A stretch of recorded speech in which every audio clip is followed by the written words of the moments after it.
Dia pada umumnya konstruksi kapal itu seperti ini. Pak, kok dikit banget ya, kan cuma contoh cowok ya. T ini juga berfungsi untuk menghindari si plat ini menjadi meleot itu tadi ya, meleot itu tadi. Bismillahirrahmanirrahim. Assalamualaikum warahmatullahi wabarakatuh. Selamat pagi teman-teman, bukan pagi sih, jam 10. Selamat agak siang lah ya. Hari ini kita jalan-jalan aja. Saya mau naik ke Tongkang itu. Di sana ada satu buah kapal yang sedang kita bangun, dan khusus video kali ini saya menjawab pertanyaan ini. Ya, untuk kalian supaya tahu, Pak, apakah plat strip boleh dipakai untuk konstruksi utama kapal? Yang penting modulusnya memenuhi saja. Mariati di kau mawar asuhan rembulan. Pak Ali. Ya wes ya. Jadi itu pertanyaan itu tadi, intinya kalian baca sendiri, itu saya tampilkan lagi. Intinya beliau bertanya, Pak, kalau siku-siku kan di kapal itu kan menggunakan siku-siku, Rek. Atau kita bahas di sana aja lah ya, saya tunjukkan. Selamat menyaksikan. Nah, ini orang Jawa ini yang ada Pulau Kalimantan. Nggak, coba Pulau Kalimantan mana nggak? Coba nggak? Pulau Kalimantan, saya mau nengok itu, saya mau nengok Trans Kalimantan tuh, itu loh. Mana. Weh, saya mau nengok Trans Kalimantan. Kamu nggak punya, Beb. Kamu udah like and subscribe. Nah, ini ya, saya nanti tunjukkan. Jadi kapal ini, bukan kapal ini saja ya, semua kapal itu konstruksinya dia menggunakan ordinary frame dan web frame ya. Di situ ordinary frame menggunakan siku. Saya tunjukkan. Nah, itu ada yang sedang motong di atas itu ya, abaikan ya. Nah, dia menggunakan siku-siku seperti itu. Ya. Dan siku-siku ini tentunya modulusnya sudah sesuai dengan kebutuhan kapal seukuran ini. Jadi modulus itu semacam kekakuan yang bisa menopang beban-beban yang terjadi di kapal ini, baik beban karena beban dia sendiri atau nanti beban karena dia ada muatan. Karena perhitungan modulus itu kita harus hitung sampai di draft maksimum ya, di draft maksimum. Kekuatan memanjangnya semua juga kita hitung sampai draft maksimum. Nah, kemarin ada yang nanya, Pak, kalau siku-siku itu kita ganti strip, boleh enggak? Tujuannya apa sih ganti strip itu? Mungkin beliau punya tujuan. Dan kemarin ada hubungannya dengan pertanyaan di Tok ya, ini videonya sekilas ini saya tunjukkan. Di situ ada sebuah kapal yang konstruksi geladak, konstruksinya di decknya itu ditaruh di atas deck semuanya, tidak di bawah. Kalau kapal ini kan konstruksi decknya itu berada di bawah ya, di dalam tangki. Kalau yang kapal ini, kapal tadi itu, dia konstruksinya ada di atas tangki. Mungkin beliau punya tujuan itu. Saya jawab dulu pertanyaan itu ya, karena ada yang nanya, Pak, kok konstruksinya berada di atas dek, Pak? Nah, saya akan coba jelaskan sekilas. Penjelasan saya ini saya akan coba coret-coret di situ ya, karena itu juga ada bekas coretan saya. Saya akan coba coret-coret di situ, saya jelaskan kenapa konstruksinya ditaruh di atas dek. Ini udah pernah saya bikin, cuma karena follower saya atau subscriber saya itu bertambah terus, tentunya untuk subscriber yang baru dia akan malas scroll ke bawah ya, jadi akan saya ulang aja videonya seperti ini. Nah, jadi konstruksi pada umumnya, misalnya ada satu buah kapal konstruksi ya, nah, konstruksinya itu pasti di dalam begini. Saya ambil contoh satu saja ya. Ini misalnya ada sikunya, ada dek, ada siku deknya. Nah, seperti ini. Dia pada umumnya konstruksi kapal itu seperti ini. Pak, kok dikit banget ya, kan cuma contoh cowok ya. Ini kan cuma contoh Del, jadi ya dikit aja. Pada umumnya seperti ini. Dan ini ketika kapalnya dimuati minyak ya.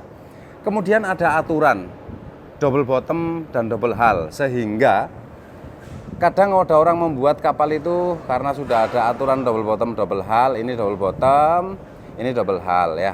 Sorry, double bottomnya sampai sini. Sampai sini double bottomnya. Kemudian ada double hull. Nah, ini ya, karena ada aturan di atas 600 ton DWT dan di atas 5.000 ton DWT. Nah, yang di atas 5.000 itu wajib ada ini dan ini. Dan ini perhitungan lebarnya ada sendiri. Kemudian yang di atas 600 itu wajib ini. Kalau di atas 5.000 wajib semuanya, tiga-tiganya. Nah, dengan kita menambahkan double bottom dan double hull, kita bisa meletakkan konstruksi-konstruksi itu tadi di bagian bawah, di bagian dalam ya, di sini atau di sini atau mungkin di sini ya, di sini seperti ini. Nah, atau mungkin di sini ya segala macam di situ ya. Jadi area kargo ini halus ya, area kargo ini halus. Tujuannya halus apa? Supaya cleaningnya mudah ya, mudah cleaning karena kapal itu selalu perlu cleaning habis muatan yang satu dan muatan yang lain itu. Kalau kapal-kapal kimia itu wajib di cleaning, sehingga untuk memudahkan cleaning di dalam ini bersih, tidak ada konstruksi apapun. Bagaimana dengan sekat tengahnya Pak? Biasanya kapal kayak gini sekat tengahnya itu dan sekat melintangnya itu berbentuk corrugated ya, corrugated. Kalau kita pandang dari atas itu corrugated begini ya, jadi dia tidak ada siku-siku, tidak ada web frame, tidak ada siku-siku segala macam, tidak ada konstruksi. Dia memanfaatkan lekukan-lekukan di badannya dia. Begitu juga dengan yang melintang. Yang melintang itu biasanya dia begini, pakai corrugated juga ya. Nah, corrugated juga seperti itu. Nah, tujuannya itu yaitu tadi supaya cleaningnya gampang, dan itu yang paling benar. Kalau misalnya dia udah wajib double hull dan double bottom. Lalu di decknya gimana Pak? Nah ini, untuk memaksimalkan, ada juga orang yang bangun itu sudah double bottom, sudah double hull, banyak sekali ya. Sudah double bottom, sudah double hull ya. Konstruksinya udah bagus di dalam semuanya, jadi di ruang kargo itu tidak ada konstruksi lagi. Tapi decknya masih menggunakan di dalam. Ini juga akan mengganggu, bukan mengganggu sebenarnya, cuma cleaningnya tidak maksimal gitu aja. Memudahkan cleaningnya tidak maksimal. Nah, untuk memaksimalkan, maka ada orang bangun kapal itu dibuat seperti ini. Dia double bottom, double hull, udah jelas konstruksinya di dalam semua tadi ya. Decknya, konstruksi decknya juga dia taruh di atas ya, baik yang memanjang maupun yang melintangnya. Seperti itu. Jadi itulah kenapa konstruksi kapal tadi itu decknya konstruksinya berada di atas deck. Seperti itu Mas. Oke ya, sudah cukup jelas ya coret-coretan saya itu. Jadi kenapa kapal tadi itu konstruksi decknya berada di atas, dan apakah itu tidak mengganggu Pak? Ya tentunya mengganggu. Dan apakah itu tidak korosi kena air laut Pak? Itu bisa diatasi dengan coating yang bagus dan perawatan yang bagus. Oke, sekarang ke pertanyaan kedua, ada di TokTok juga. Pak, kenapa kapal seberat itu, kapal dengan berat 500 ton misalnya, dia kok bisa ngangkat sampai 2000 ton, 3000 ton gitu. Nah, kalian perlu tahu, itu tidak, karena berat kapal ini tidak menjadi patokan. Kalau kapalnya ringan dia mampu ngangkat kecil, ya tentunya berhubungan dengan ukuran juga. Cuma perlu kalian tahu, berat kapal ini itu sekitar 500 ton, tapi dia bisa angkat 1500 ton. Ya, bisa dimuati dengan berat 1500 ton kapal ini. Begitu juga dengan kapal-kapal yang lainnya. Saya pernah bangun yang 5000 ton deadweight, itu berat kapalnya hanya sekitar 1100 ton saja. Lalu ada yang nanya juga, Pak, bagaimana cara ngitung berat kapal, Pak? Ya dihitung satu-satu, Rek. Kamu hitung itu floornya berapa, ukurannya, kemudian longitudinalnya berapa, dihitung satu-satu. Dan itulah tugas kami ya. Kalau kamu punya duit mau bikin kapal, enggak usah pusing-pusing ngitung, serahkan kami aja ya. Oke, sekarang kita kembali ke yang siku tadi ya. Siku tadi apakah boleh menggunakan plat strip Pak? Nah di sini juga ada. Jadi di situ siku ya, siku, kemudian decknya juga ada sikunya. Lalu di cover dam ini saya ganti plat strip. Plat strip tuh. Artinya plat strip ya, dia berbentuk bracket seperti ini, tidak menggunakan siku tapi hanya menggunakan satu keping plat saja. Nah itu pakai plat strip Pak, berarti boleh ya kalau konstruksinya kita ganti plat strip seperti itu semuanya. Tunggu dulu, saya buat coret-coretan lagi ya, sebentar. Nah oke, kita buat coret-coretan di sini ya. Jadi di kapal itu ada banyak pergerakan. Ya, salah satunya yaitu sagging dan hogging, kira-kira beginilah ya. Jadi kapal itu bisa kemungkinan mengalami melengkung seperti ini ya, atau juga mengalami melengkung seperti ini. Nah itu apa iki rek, gambar apa iki rek ya, atau juga dia bisa mengalami rolling ya, rolling, entah rolling ke sini atau rolling ke sini, dia begitu. Nah untuk mengantisipasi kapal itu melengkung ke sini dan ke sini, kita perlu namanya perhitungan modulus.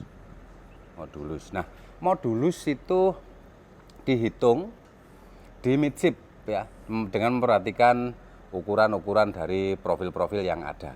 Nah, itu. Nah, profil-profil ini tadi sebenarnya modulus itu yang diperlukan itu yang ini. Nah, webnya. Jadi profil ini ada L, ada T ya. T itu biasanya untuk girder atau untuk tulang-tulang besar kalau melintang ya.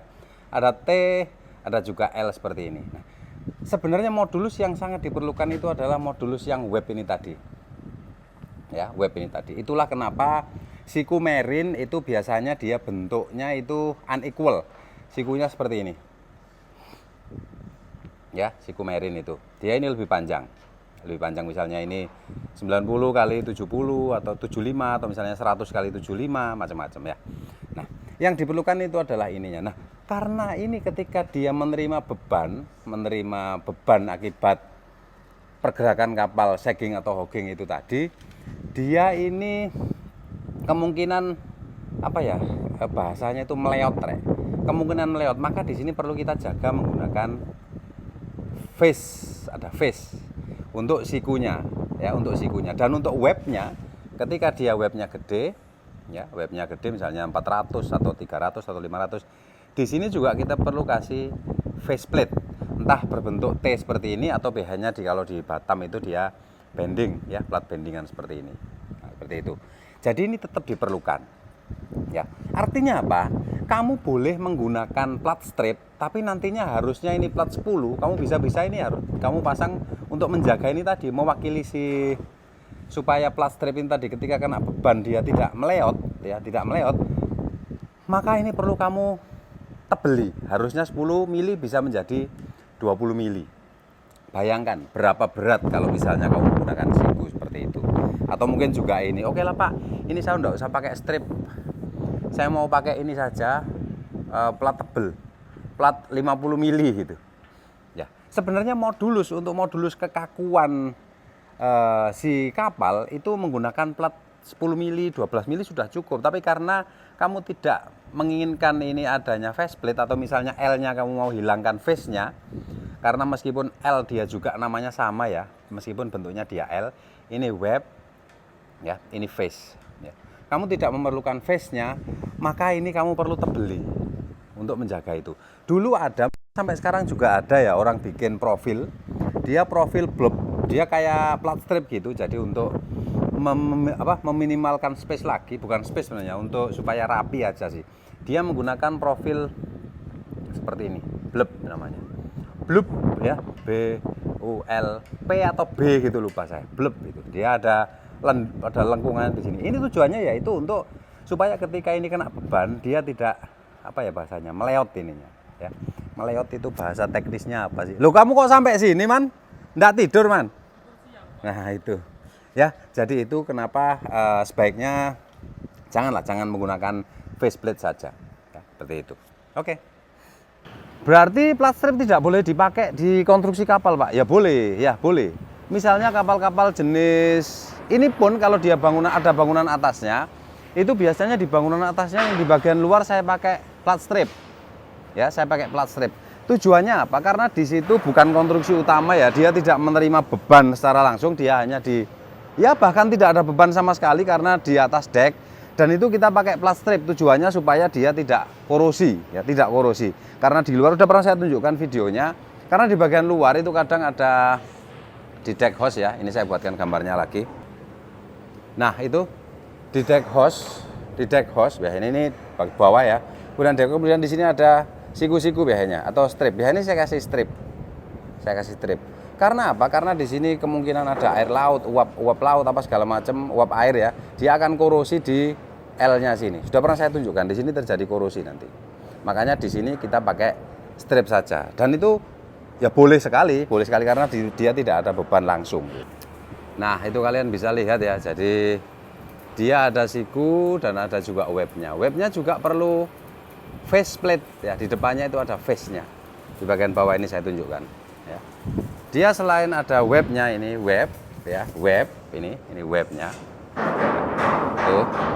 Dia perlu face karena apa? Dia untuk menjaga ini supaya tidak meleot ya. Karena selain dia ada beban yang searah dia juga ada beban yang sedikit yang membuat dia meleot atau akibat torsi. Ini konstruksi melintang tidak terlalu berpengaruh. Yang berpengaruh itu konstruksi memanjang ya, yang seperti itu. Nah, ini yang memanjang ini.